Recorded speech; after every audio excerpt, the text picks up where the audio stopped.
Welcome to other video और यह spy x family के सीजन 2 के एपिसोड 3 का रिव्यू। तो चलिए जानते हैं क्या हुआ कहानी में आगे स्पाई एक्स फैमिली के सीजन 2 के एपिसोड 3 में। तो कहानी की शुरुआत होती है यॉर के भाई के एक मिशन के साथ, जो किसी पर नज़र रख रहे होते हैं और उसके हर एक दाव को बड़ी बारीकी से नोट डाउन करता है यॉर का भाई, जो वहाँ मौजूद होकर हर एक डिटेल को बड़ी बारीकी से देखते हैं, जिसके इसी बारीकी के साथ वो उनके हर एक दाव को समझते हुए उनके मिशन को पूरा होने से पहले ही रोक लेते हैं और उन्हें चारों तरफ से घेर कर अरेस्ट कर लेते हैं। तो अब आगे इनका मिशन होता है कुछ खबरों को लेकर, जो ऑस्ट्रेलिया की खबर उसी के अंडरग्राउंड प्रेस से चलाई जा रही है और इसी तरह के नेगेटिव न्यूज़ वेस्ट को भी बेची जा रही है, जिसमें कुछ नाम सामने आते हैं इनके पास, जिनमें से एक पर इन्हें नज़र रखनी होती है, जिसका नाम होता है फ्रैंकलिन पर्किन, जो इससे पहले अरेस्ट हो चुका है मदद करने के लिए एंटी गवर्नमेंट एक्सट्रीमिस्ट की, जो गवर्नमेंट के नेगेटिव इमेज को कुछ ज़्यादा एक्सट्रीम लेवल पर ले जाते हैं, भले ही वो सच हो या नहीं। तो यहाँ इनका मिशन होगा उसको फॉलो कर पाना, इन सभी सबूतों तक पहुँचना और उसके आर्टिकल्स के खरीदारों का भी पता लगाना, ताकि उसकी तरफ से फैलाई जा रही बुरी खबर सच ना बन जाए या बाकी लोगों से सच ना मानने लगे। तो फिर ये अपना मिशन शुरू करते हैं, जहाँ यूरी यानी कि यॉर का भाई नज़र रखना शुरू करता है इसके हर एक एक्शन पर और हर एक चीज़ को काफ़ी बारीकी के साथ वो लिखता है। जिस बीच अपने दिनचर्या के कई सारी चीज़ों के बाद वो मिलता है किसी शख्स से भी और फिर सेम वही रूटीन, खाना लेकर घर आना और कोई बोरिंग सा शो देखना। और साथ ही उसकी फाइनेंशियल कंडीशन काफ़ी हद तक ख़राब है, जिसने अपने घर का किराया तक नहीं भरा, जो अपने लैंड लेडी से थोड़ा और समय मांगता है और अपने पापा को कहकर घर से बाहर निकलता है, जहाँ शायद वो कुछ और पैसे का जुगाड़ करने के लिए मिलने जा रहा है अपने नए क्लाइंट से। जिस सबको भाप कर यूरी और उसका सीनियर पीछा करना शुरू करते हैं इसका और ऑब्जर्व करते हैं इसके हर एक एक्शन को, जो बाहर निकल के यहाँ वहाँ देखना शुरू करता है, जो शायद खबर की तलाश में होता है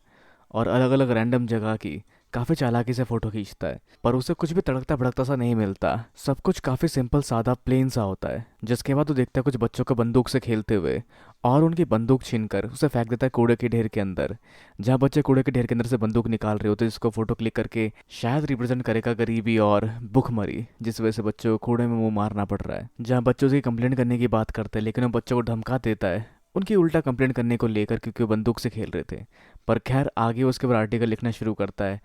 जो शायद कुछ पैसे कमा के दे सकती है उसको। जिस पर उसके डैड उसे कमरे में आके उससे पूछते हैं कि तुम अब कुछ खतरनाक तो नहीं लिख रहे, क्योंकि इससे पहले वो जेल जा चुका है। जो कहते हैं अगर तुम अपनी अजीबोगरीब इंसाफ को मानने वाली फीलिंग नहीं रखते तो तुम अब भी न्यूज़पेपर में काम कर रहे होते। जो कहता है बुराई क्या है, अपने इलाके को और इम्प्रूव कर पाने की इच्छा को लेकर रहना, और वैसे भी उसे अजीब काम करने ही पड़ेंगे, क्योंकि अभी वो उसके बिना पैसे कमा भी नहीं सकते, और अगर उनके पास समय रहते पैसे होते तो वो अपनी मॉम को ज़रूर बचा पाता, जो शायद किसी पास्ट के इंसिडेंट को लेकर उदास है, जिस बारे में सुन पाता है यूरी भी। जहाँ यूरी उसको नोट करने के बाद भी उस पेज को फाड़ कर उसमें कुछ इमोशनल एंगल ना देते हुए इसको उस डिटेल के बिना ही पूरा आगे लिखता है। तो आगे अगले दिन पीछा करते हैं वो उस शख्स का, जहाँ वो जाता है अपने काम वाली जगह यानी कि पोस्ट ऑफिस में, जहाँ वो हाथ बटाता है अपने कोलीग का उसके काम में। तो क्योंकि एक पोस्ट ऑफिस में काम करते हैं तो वहाँ पे उसके लिए कुछ लेटर्स को बिना इंस्पेक्शन के आगे तक भेजना थोड़ा आसान हो जाता है, जैसा वो करता भी इस बार,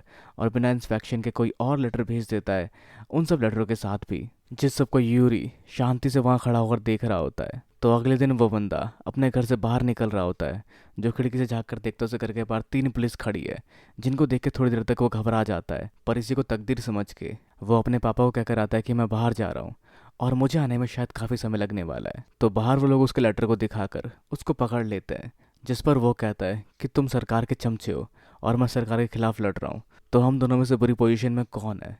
जिस पर यूरी कहता है कि मैं कभी भी ऐसा कुछ नहीं करता जिससे मेरे परिवार वालों को बुरा लगे, जिसमें ये इंक्लूड है इसके और उसके पापा की बातचीत को लेकर, जहाँ आगे यूरी भी कहता है कि मैंने रिक्वेस्ट डाली कि तुम्हारे पापा को तुम्हारे बाद कुछ फाइनेंशियल एड मिल सके, जिसके बदले फ्रैंकलिन सिर्फ थैंक्स कह पाता है। तो खैर आगे फ्रैंकलिन के ऑफिस वाले काफ़ी तक खुश है उसके काम से, और साथ ही ये मिशन काफ़ी हद तक सक्सेसफुल हुआ है, जिस वजह से यूरी को मिलती छुट्टी और वो छुट्टी इंजॉय करने के लिए पहुंच जाता है अपने बहन के पास, जो यहाँ लॉयड को देख के काफ़ी तक दुखी होता है, क्योंकि वो चाहता है कि वो रात के समय भी काम पर रहे। तो खैर इसका यहाँ आने का कारण अपनी बहन से मिलना, जिसके बदले वो उसके सर पर हाथ फेरती है, जो उसके लिए दिन बनने वाली बात जैसी हो जाती है, जहाँ वो रात के समय काफ़ी खुशी से चिल्लाना शुरू कर देता है। तो खैर ये तो थी कहानी यूरी की अब तक की, जिसके बाद हम आगे बढ़ते हैं बॉन्डमैन की कहानी के साथ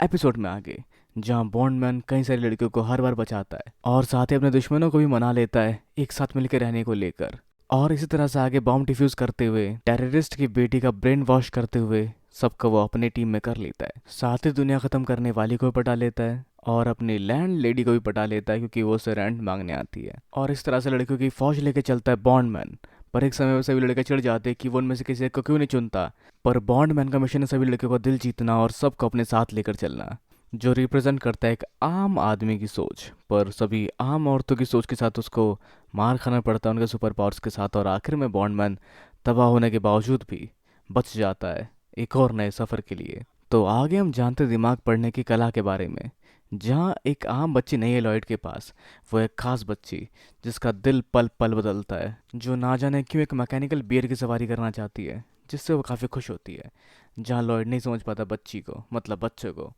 और आगे अगली पल वो चाहती है सर्फिंग करना, जहाँ वो जाते हैं पूल में मज़े करने के लिए, लेकिन वो दिमाग पढ़ लेते एक बच्चे का जिसने पूल में सुसु कर दिया, जिसके बाद से दोबारा कभी आन्या पूल में नहीं जाना चाहती। और दोबारा बच्चों का मन पढ़ना नहीं समझ पाया लॉयड। अब बढ़ते हम तीसरे इंसिडेंट की ओर, जहाँ पर सुबह जल्दी उठकर एक तरफ डैमियन पढ़ाई कर रहा होता है, तो वहीं दूसरी तरफ आन्या अपने बिस्तर से उठती तक नहीं है, जिसे लेट होने की वजह से मिल सकता है एक